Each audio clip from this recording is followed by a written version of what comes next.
What's up, guys? Welcome back to my YouTube channel. Hope you are all doing amazing. So today the President William Ruto has issued some of the key directives to cushion the government on its spending. As you know all that our economy is on the bad track. So let's go through these 8 key directives which the President has issued. And the first one is 47 state corporations with overlapping and duplicative functions to be dissolved. What does this mean? This means that there are offices with the same kind of services which they are offering might be all will be matched together, so that we might not or will not have this kind of duplicative functions within these government corporations. The other directive is that decision to fill a position of cash suspended. As you all know that the president had elected assistant cabinet secretaries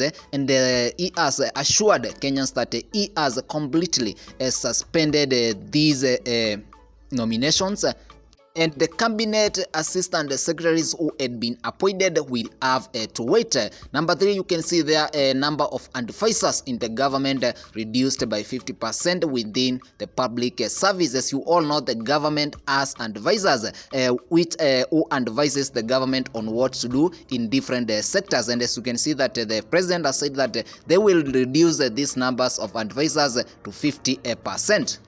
This means that he will reduce this number of advisors to 50% within different government ministries. Then number 4, we have a budget for office of the first lady, spouse of the deputy president, and the prime cabinet secretary removed.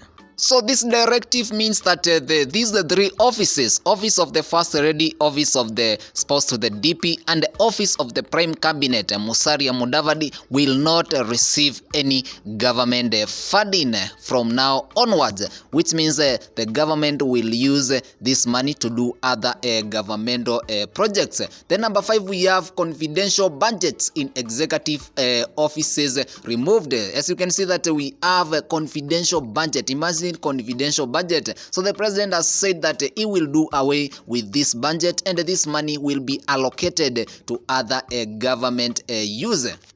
Then we have number 6, a budget for renovation across the government reduced by 50%. As you all know that we have a different renovation ongoing within different governmental ministries, even state house and other government key institutions. So the president has directed that these funding will be reduced to 50% when it comes to matters renovation, which is a very great move. Then we have number 7, public servants who attain the retirement age of 60 to immediately retire. So this means what? If you are 60 and you are working in the public service, you will retire at 60 so that the government can allocate those jobs to other Kenyans. As you all know, unemployment is affecting many Kenyans. A big number of Kenyans have been affected by this unemployment, and that's why you can see the Generation Z are striking, all are demonstrating so that the government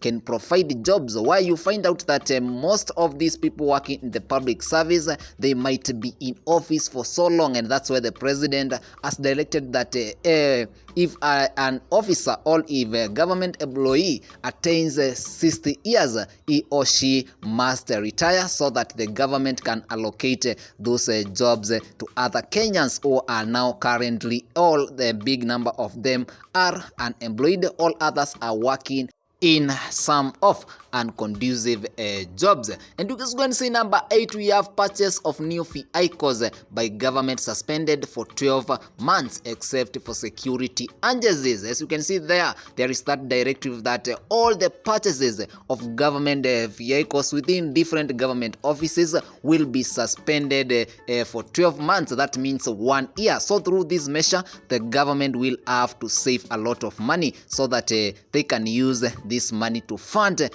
other governmental projects. Yes, so those are the 8 directives which the president has issued so that we can see if we can collect or we can save money so that we can use this money to fund government projects. So many Kenyans have welcomed this directive from this directives from the president and they want to see accountability. So remember that these Gen Z are striking because they want to see accountability from the government. They also want to see the end of corruption, which is affecting many Kenyans, young and old.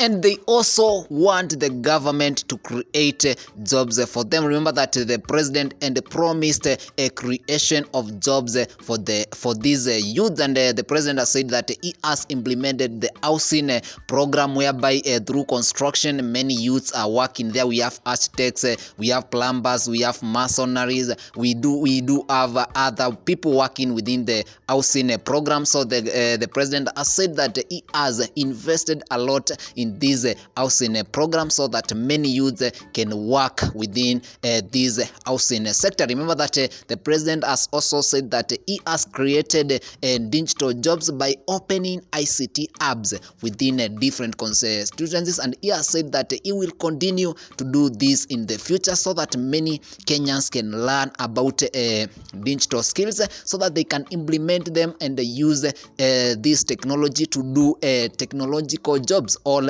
digital jobs online, so that Kenyans, all young youth can earn money from these digital jobs.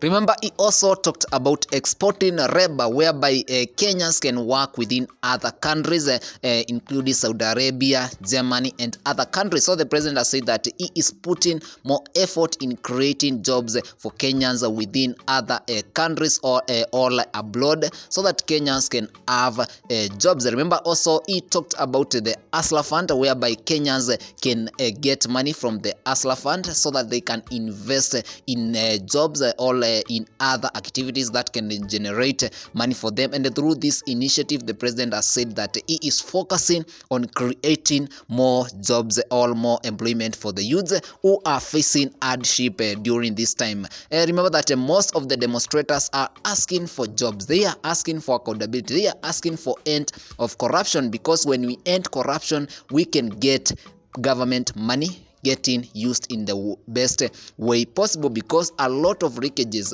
may lead to loss of government money, and through this you might find that we are losing a lot of money. So it's our hope that our president William Ruto will make sure that he implements these directives from now onwards, and he will assure that there is accountability in his government, and he will fight hard to make sure that he ends corruption, and also make sure that he puts more effort in creating jobs for the youth. Anyway, what's your take about those 8 key directives from the President William Ruto? Thank you for watching. Make sure that you subscribe. See you in the next video. Bye bye.